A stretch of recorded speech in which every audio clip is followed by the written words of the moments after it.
आज हम लोग रेडियो विकिरणों का संसूचन एवं मापन के बारे में अध्ययन करेंगे। दो विधियां हैं जिसके द्वारा हम रेडियो एक्टिविटी का मापन कर सकते हैं। एक है निरपेक्ष विधि और दूसरी है सापेक्ष विधि। निरपेक्ष विधि में प्रयोग के समय जितनी भी रेडियो एक्टिव विकिरणें निकलती हैं या रेडियो विकिरणें निकलती हैं, हर उसको रेडियो विकिरण की गणना की जाती है और इसे हम निरपेक्ष गणना कहते हैं। सापेक्ष गणना में जितने समय तक प्रयोग हो रहा है उसमें से कुछ समय के लिए फिक्स्ड निश्चित समय के लिए हम निश्चित मात्रा में जो रेडियो विकिरणें निकल रही है, जो रेडियो एक्टिव क्षय हो रहा है, उसकी गणना करते हैं और फिर उस अनुपात में परिणाम को निकालते हैं। उसे हम सापेक्ष विधि कहते हैं। तो निरपेक्ष विधि हमेशा या निरपेक्ष गणना हमेशा बेहतर मानी गई है और इसी का उपयोग प्रयोग के समय करना चाहिए। दो विधियां हैं जिसके द्वारा हम रेडियो एक्टिविटी की गणना कर सकते हैं। एक गैस आयनीकरण विधि है और दूसरी प्रस्फुरण विधि है। गैस आयनीकरण विधि में गैस के अणु होते हैं, एटम्स होते हैं, उनका आयनाइजेशन हो जाता है और वो आयन जब इलेक्ट्रोड तक पहुंचते हैं तो उनको उससे करंट प्रवाहित होता है जिसे मापा जाता है।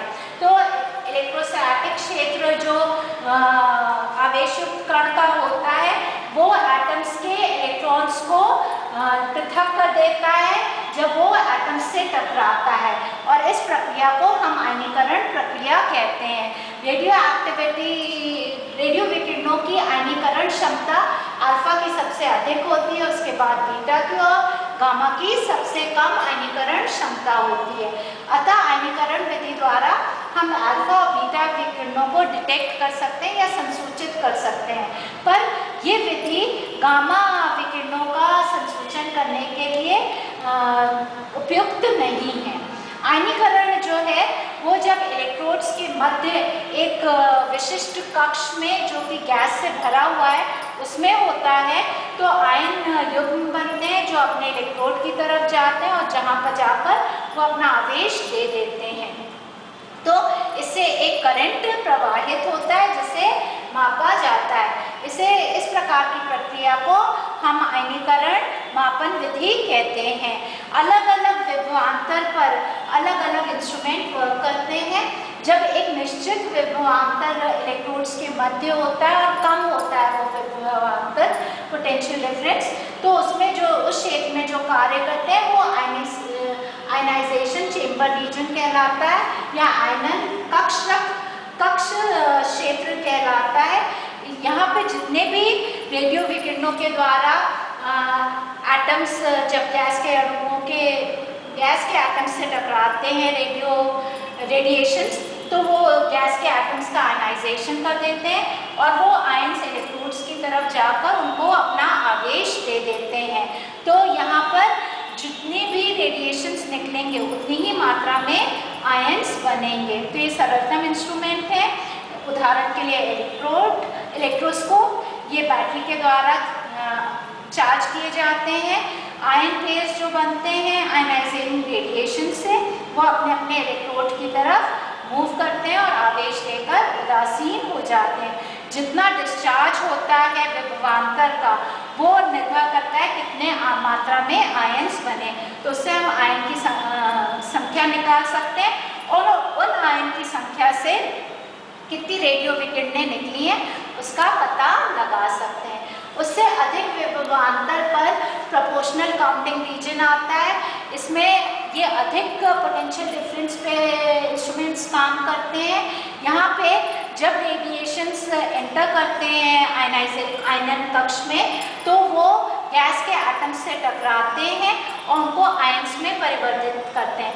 इन आयन्स को हम प्राथमिक आयन्स कहते हैं। क्योंकि इलेक्ट्रोड्स के मध्य विभवांतर अधिक है तो ये प्राथमिक आयन्स बहुत शीघ्र गति से तेज दर से गमन करते हैं कक्ष में और दूसरे एटम से टकराकर उनका भी आयनीकरण करते हैं। तो जितना अधिक विभवांतर होगा उतना अधिक आयनीकरण होगा और इस कारण से जो करंट प्रवाहित होता है वो अधिक होता है।